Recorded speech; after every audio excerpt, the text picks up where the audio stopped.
സുരക്ഷിതനാകാൻ എന്താണ് ഇതിലിരിക്കുന്നത്? ആദ്യം മുതലേ അദ്ദേഹം സുരക്ഷിതനല്ലേ? എനിക്ക് അങ്ങനെ തന്നെയാണ് തോന്നിയത്. ഈ വിവാദമുണ്ടായ ആദ്യ ഘട്ടം മുതൽ ഈ വാട്സാപ്പ് ഗ്രൂപ്പ് വിവാദം പുറത്തു വന്നപ്പോൾ മുതൽ അദ്ദേഹം സുരക്ഷിതനാണ്. ഒരിക്കൽ പോലും സേഫ് സോണിൽ നിന്ന് പുറത്ത് കടക്കാതെ പ്രൊട്ടക്റ്റഡായി നിൽക്കുന്ന ഒരാൾ സുരക്ഷിതനായോ എന്ന് നമ്മൾ ചോദിക്കേണ്ടതേ ഇല്ല. അദ്ദേഹം അന്നും സുരക്ഷിതനാണ്, അന്വേഷണം നടക്കുന്ന വേളയിലും സുരക്ഷിതനാണ്. എൻ പ്രശാന്തിന് ഒരു നീതി, ഗോപാലകൃഷ്ണൻ ഒരു നീതി, അതല്ലേ നമ്മൾ കണ്ടുകൊണ്ടിരിക്കുന്ന യാഥാർത്ഥ്യം. ഏറ്റവും ഒടുവിൽ ഇപ്പോൾ ഉണ്ണിസാർ മെൻഷൻ ചെയ്ത ചാർജ് മെമ്മോ അടക്കം എങ്ങനെയാണ് നിൽക്കുന്നത്? എൻ പ്രശാന്തിനെ ഒരു തട്ടിലും ഗോപാലകൃഷ്ണനെ മറ്റൊരു തട്ടിലും വെച്ചാണ് തൂക്കി നോക്കുന്നത്. അത് സർക്കാരിൻ്റെ തന്നെ ഒരു നിലപാടായിട്ടാണ് വേണം മനസ്സിലാക്കാൻ. കാരണം സർക്കാരിൻ്റെ കീഴിലുള്ള അന്വേഷണ സംവിധാനങ്ങളാണല്ലോ, അല്ലെങ്കിൽ സർക്കാരിന് കീഴിലുള്ള മെഷീനറി ആണല്ലോ ഈ ഉദ്യോഗസ്ഥനും എല്ലാം. അപ്പോൾ അതിൽ സർക്കാരിനൊരു സേ ഉണ്ട്. അപ്പോൾ സർക്കാരിനും ആ പ്രൊട്ടക്ഷൻ കൊടുക്കാൻ താല്പര്യമുള്ളത് കൊണ്ടായിരിക്കാം അദ്ദേഹം പ്രൊട്ടക്റ്റഡായി ഇരിക്കുന്നത്. പിന്നെ അദ്ദേഹത്തോട് ആര് നിർദ്ദേശിച്ചിട്ടാണ് ഈ വാട്സാപ്പ് ഗ്രൂപ്പ് ഉണ്ടാക്കിയത് എന്നതും ഒരു പ്രധാനപ്പെട്ട വിഷയമാണ്. അത് ആരാണ് ആ സോഴ്സ് എന്നുള്ളത് ഇതുവരെയും അദ്ദേഹം വെളിപ്പെടുത്തിയിട്ടില്ല എന്നതും നമ്മുടെ മുന്നിലുള്ള ഒരു യാഥാർത്ഥ്യമാണ്. അപ്പോൾ ആ സോഴ്സ് വെളിപ്പെടുത്താതിരിക്കുന്നതിന് കിട്ടുന്ന പാരിതോഷികമാണോ ഈ സേഫാക്കി നിർത്തൽ എന്നതും ചോദിക്കേണ്ട വിഷയമാണ്. ഇവിടെ അഫക്റ്റഡ് പാർട്ടീസ് തന്നെ പരാതി കൊടുക്കണം, എന്നാൽ മാത്രമേ പറ്റൂ എന്നൊക്കെ പറയുന്നത്, അങ്ങനെ ഒരു പരാതി ഒരിക്കലും വരാൻ പോകുന്നില്ല IAS കൂട്ടായ്മയിൽ നിന്ന് എന്ന് വ്യക്തമായി അറിയാവുന്നത് കൊണ്ടാണ്. ഒരിക്കൽ പോലും ഒരു IAS കാരൻ മറ്റൊരു IAS കാരനെ കുറ്റാരോപിതനാക്കി നിർത്താനായി ഇറങ്ങിപ്പുറപ്പെടുമോ? അല്ലെങ്കിൽ അങ്ങനെയുള്ള ചേരിപ്പോരിൻ്റെ ഭാഗമായി ഇറങ്ങിപ്പുറപ്പെട്ട എൻ പ്രശാന്തിന് എന്താണ് സംഭവിച്ചത്? കൂട്ടമായി ആക്രമിക്കുകയല്ലേ, കൂട്ടമായി വേട്ടയാടുകയല്ലേ? ഇപ്പോൾ എൻ പ്രശാന്ത് ഒറ്റയ്ക്കാണ് നിൽക്കുന്നത്. എൻ പ്രശാന്തിൻ്റെ കൂടെ സപ്പോർട്ട് ചെയ്തുകൊണ്ട് ഒരു IAS ഓഫീസർ പോലും നിൽക്കുന്നതോ അല്ലെങ്കിൽ ഒരു സ്റ്റാൻഡ് എടുക്കുന്നതോ നമുക്ക് കാണാൻ കഴിയില്ല. അത്രയും എക്സ്പെക്ട് ചെയ്താൽ മതി. അത് എൻ പ്രശാന്തിനും ബോധ്യമുള്ള കാര്യമാണ് എന്ന് വേണം മനസ്സിലാക്കാൻ. ഇവിടെ ഈ മല്ലു ഹിന്ദു വാട്സാപ്പ് ഗ്രൂപ്പ്, അതിനുശേഷം അത് പരിക്കേൽക്കുമെന്ന് മനസ്സിലായി കഴിഞ്ഞപ്പോഴേക്കും മുസ്ലിം വാട്സാപ്പ് ഗ്രൂപ്പ്, ഈ വാട്സാപ്പ് ഗ്രൂപ്പ് രൂപീകരിക്കുന്നതിലൊന്നും ഞാനൊരു തെറ്റും കാണുന്നില്ല. കാരണം അദ്ദേഹത്തിൻ്റെ മനസ്സിലുള്ള ഒരു ആശയവും ആവിഷ്കാരവും ഒക്കെ ആയിരിക്കുമല്ലോ അദ്ദേഹം ഈ ഗ്രൂപ്പുകളാക്കി നടപ്പാക്കുന്നത്. ഈ വാട്സാപ്പ് ഗ്രൂപ്പൊന്നും ഇല്ലാതെ തന്നെ അങ്ങനെയൊക്കെയുള്ള ചേരികൾ ഇപ്പോൾ പല ഇടങ്ങളിലും, ഏത് തൊഴിൽ മേഖലയായാലും അങ്ങനെയൊക്കെയുള്ള ചേരിതിരിയലുകളൊക്കെ നമ്മൾ കണ്ടുകൊണ്ടിരിക്കുകയാണ്. അതിപ്പോൾ സർക്കാർ തലത്തിലായാലും അല്ലാതെ ആയാലും. അതുകൊണ്ട് ഇപ്പോൾ ഹിന്ദു ഓഫീസേഴ്സിൻ്റെ ഒരു വാട്സാപ്പ് ഗ്രൂപ്പ് ഉണ്ടാക്കി എന്ന് പറയുന്നത് ഒരു വലിയ തെറ്റായൊന്നും ഞാൻ കാണുന്നില്ല. അദ്ദേഹം അതിലൂടെ തീവ്രവാദ ആശയങ്ങളൊന്നും പ്രചരിപ്പിക്കാത്തിടത്തോളം കാലം അങ്ങനെയുള്ള ആശയപ്രചാരണത്തിനൊന്നും ആയിരുന്നില്ല ഗ്രൂപ്പ് എന്നാണ് അദ്ദേഹം ചില അടുത്ത കേന്ദ്രങ്ങളോടൊക്കെ വിശദീകരിച്ചത് എന്ന് മനസ്സിലാക്കുന്നു. എന്തായാലും ഒക്ടോബർ 31 ഈ വാട്സാപ്പ് ഗ്രൂപ്പ് കണ്ടെത്തുന്നു. ഈ ഗ്രൂപ്പിൽ ചേർത്തവരെയൊക്കെ അന്ന് രാത്രി തന്നെ റിമൂവ് ചെയ്യുകയാണ്. ആരൊക്കെ ആ ഗ്രൂപ്പിൽ ഇന്നായിരുന്നു അത് ഇതുവരെ പുറത്തു വന്നില്ലല്ലോ. അവിടെയാണ് ഈ IAS ഓഫീസേഴ്സിൻ്റെ ഒരു ഐക്യം നമ്മൾ കാണേണ്ടത്. ഒരാളെങ്കിലും പുറത്തു വന്ന് പറഞ്ഞോ എന്നെ ഈ ഗ്രൂപ്പിൽ ആഡ് ചെയ്തു എന്ന്? ആകെ ഒരേ ഒരു അദില അബ്ദുള്ള ഈ മുസ്ലിം വാട്സാപ്പ് ഗ്രൂപ്പ് ഉണ്ടാക്കിയതിനെ കുറിച്ച് കൊടുത്ത ഇൻഫർമേഷൻ, അത് മാത്രമാണ് ആകെ വന്നിരിക്കുന്നത്. പബ്ലിക് ഡൊമൈനിലേക്ക് വന്നിരിക്കുന്നത് ഒരേ ഒരു കാര്യം മാത്രമാണ്. അല്ലാതെ ഇതിൽ അംഗങ്ങളായ 4-5 പേരെങ്കിലും ചേർക്കണമല്ലോ ഒരു ഗ്രൂപ്പ് ഉണ്ടാക്കാൻ. അപ്പോൾ അങ്ങനെ ആ ഗ്രൂപ്പിൽ അംഗങ്ങളായ ആരും ഇതുവരെ ഒന്നും പറയാൻ തയ്യാറായിട്ടില്ല. അതുകൊണ്ട് ഇത് ഓൾമോസ്റ്റ് ഡൺ. കാരണം ഇതിൻ്റെ അന്വേഷണമായാലും അതൊക്കെ പേരിനൊരു അന്വേഷണം എന്ന പേരിൽ നടത്തി എന്ന് മാത്രമേ നമുക്കതിൽ കരുതേണ്ടതായിട്ടുള്ളൂ. കാരണം ഗോപാലകൃഷ്ണൻ്റെ ഒരു പരാതി ഉണ്ടല്ലോ. ഇപ്പോൾ ഈ പറയുന്ന വാദം അനുസരിച്ചാണെങ്കിലും ഇതിൽപ്പെട്ട ഈ വാട്സാപ്പ് ഗ്രൂപ്പിൽ പെട്ട ഒരാളെങ്കിലും പരാതി നൽകിയാൽ എന്ന വാദം വെച്ച് നോക്കുകയാണെങ്കിൽ എൻ്റെ ഫോൺ ഹാക്ക് ചെയ്തു, ഇങ്ങനെ ഒരു ഗ്രൂപ്പ് ഉണ്ടാക്കി, ആ പരാതി ആ കംപ്ലൈനൻ്റായിട്ട് ഇതേ ഗോപാലകൃഷ്ണൻ നിൽക്കുന്നുണ്ടല്ലോ. നവംബർ 4 കൊടുത്തൊരു പരാതിയുണ്ട്. ഈ ഗ്രൂപ്പിൽപ്പെട്ട ഈ ഗ്രൂപ്പ് ഉണ്ടാക്കി എന്ന് പറയപ്പെടുന്ന ഗോപാലകൃഷ്ണൻ തന്നെ. ഗോപാലകൃഷ്ണൻ അതിലേക്ക് ആഡ് ചെയ്തതാണ്, ഞാനല്ല ഇത് ഉണ്ടാക്കിയതെന്നാണല്ലോ അദ്ദേഹത്തിൻ്റെ പരാതി. അപ്പോൾ അദ്ദേഹം ഇതിലെ അംഗമാണ്. അദ്ദേഹം കൊടുത്തൊരു പരാതിയില്ലേ നവംബർ 4-ന്? ആ പരാതി എന്താ അന്വേഷിക്കാത്തത്?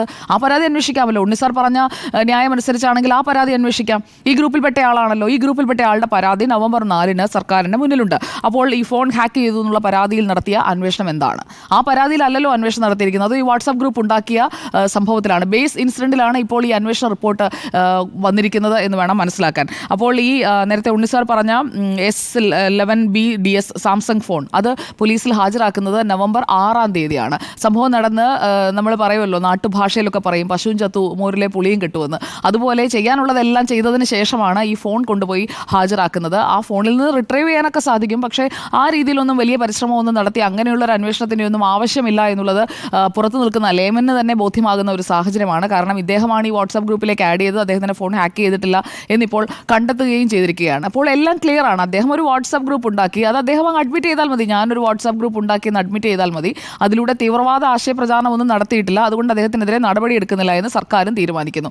അതാണ് നിലവിൽ ഇപ്പോൾ സംഭവിച്ചിരിക്കുന്നത്. പക്ഷേ ഇവിടെ അദ്ദേഹം ചെയ്ത 2 കാര്യങ്ങൾ. ഒന്നാമത്തേത് ഈ പരാതിയുടേതാണ്. രണ്ടാമത്തേത് അദ്ദേഹം എന്തിനാണ് ഈ ഫോൺ ഫോർമാറ്റ് ചെയ്തത്? അപ്പോൾ അതിൽ അദ്ദേഹം നശിപ്പിക്കാൻ ഉദ്ദേശിച്ച തെളിവെന്താണ്? തെളിവ് നശിപ്പിക്കുക എന്ന് പറയുന്നത് ഗുരുതരമായിട്ടുള്ളൊരു കുറ്റകൃത്യമാണ്. അതിൽ സർക്കാരിന് അല്ലെങ്കിൽ നമ്മുടെ അന്വേഷണ സംവിധാനങ്ങൾക്ക് ആ ഒരു കേസിലേക്ക് പോകാവുന്നതേ ഉള്ളൂ. അത് പക്ഷേ ടച്ച് ചെയ്തിട്ട് പോലും ഇല്ലല്ലോ. തെളിവ് നശിപ്പിക്കൽ, അതേക്കുറിച്ചുള്ള ഒരു അന്വേഷണവും നടന്നിട്ടില്ല. 2 തവണ ഫോർമാറ്റ് ചെയ്തു.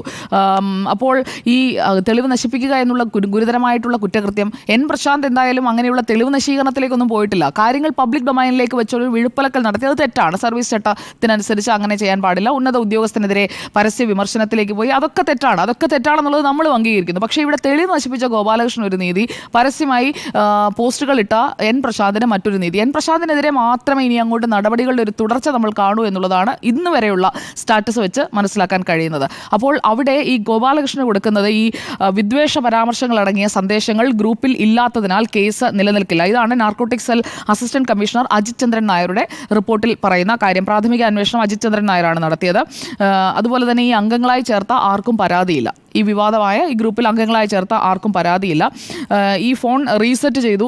ഈ റീസെറ്റ് ചെയ്തുകൊണ്ട് ഗ്രൂപ്പ് ഉണ്ടാക്കിയത് അദ്ദേഹമാണ് എന്ന് തെളിയിക്കാൻ കഴിയില്ല എന്നാണ് ആദ്യം പറഞ്ഞത്. പക്ഷേ നമ്മുടെ സാങ്കേതിക സംവിധാനങ്ങളൊക്കെ വെച്ച് ആരാണത് ക്രിയേറ്റ് ചെയ്തത് എന്നുള്ളത് മറ്റുള്ളവരുടെ ഫോണുകളിൽ നിന്ന് കിട്ടുന്നതേ ഉള്ളൂ. കാരണം ഞാനിപ്പോൾ ഒരു ഗ്രൂപ്പ് ഉണ്ടാക്കി ഉണ്ണിസാറിനെ ആഡ് ചെയ്താൽ so and so created this group എന്നുള്ളതായിരിക്കും ആ വാട്സാപ്പ് ഗ്രൂപ്പിൽ ആദ്യം വരുന്ന മെസ്സേജ്. അത് ഉണ്ണിസാറിൻ്റെ ഫോണിൽ നിന്നും പിടിച്ചെടുക്കാവുന്നതേ ഉള്ളൂ, അല്ലെങ്കിൽ കണ്ടെത്താവുന്നതേ ഉള്ളൂ. ഇത്രയും സിമ്പിളായി ചെയ്യാവുന്ന കാര്യത്തിനാണ് കണ്ടെത്താൻ കഴിയില്ല എന്ന ഒരു തൊടുന്യായം പറയുന്നത്. ആ ന്യായവും നിലനിൽക്കില്ല എന്നുള്ളതാണ് വസ്തുത.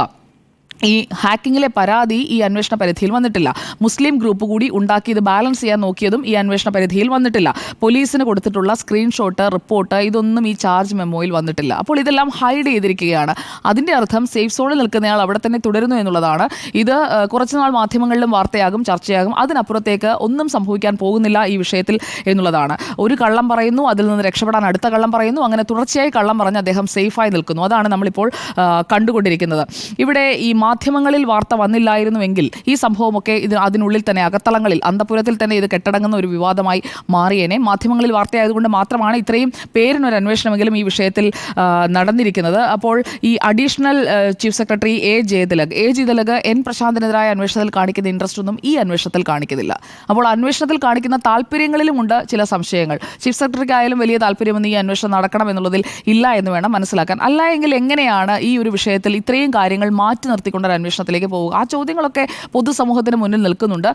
അദ്ദേഹം തീവ്രവാദ ആശയങ്ങളൊന്നും പ്രചരിപ്പിക്കാനായി ഒരു ഗ്രൂപ്പ് ഉണ്ടാക്കിയെന്ന് ഞാനിപ്പോഴും കരുതുന്നില്ല കേട്ടോ. അദ്ദേഹം എന്തിനാണോ ആ ഗ്രൂപ്പ് ഉണ്ടാക്കിയത്, ആര് പറഞ്ഞിട്ടാണോ, മുകളിൽ നിന്നുള്ള നിർദ്ദേശപ്രകാരം എന്നുള്ള മറുപടിയാണ് ഈ ഗ്രൂപ്പിൽ ആഡ് ചെയ്ത ആളുകൾക്ക് അദ്ദേഹം കൊടുത്തിരിക്കുന്നത്. അപ്പോൾ ആ മുകളിലിരിക്കുന്ന ആളാരാണ് എന്നുള്ളത് പറയേണ്ടത് ഗോപാലകൃഷ്ണൻ IAS ആണ്. അദ്ദേഹം സേഫാണ്, സുരക്ഷിതരായി തന്നെ തുടരും എന്നുള്ളതാണ് ഈ വിഷയത്തിൽ എൻ്റെ അഭിപ്രായം.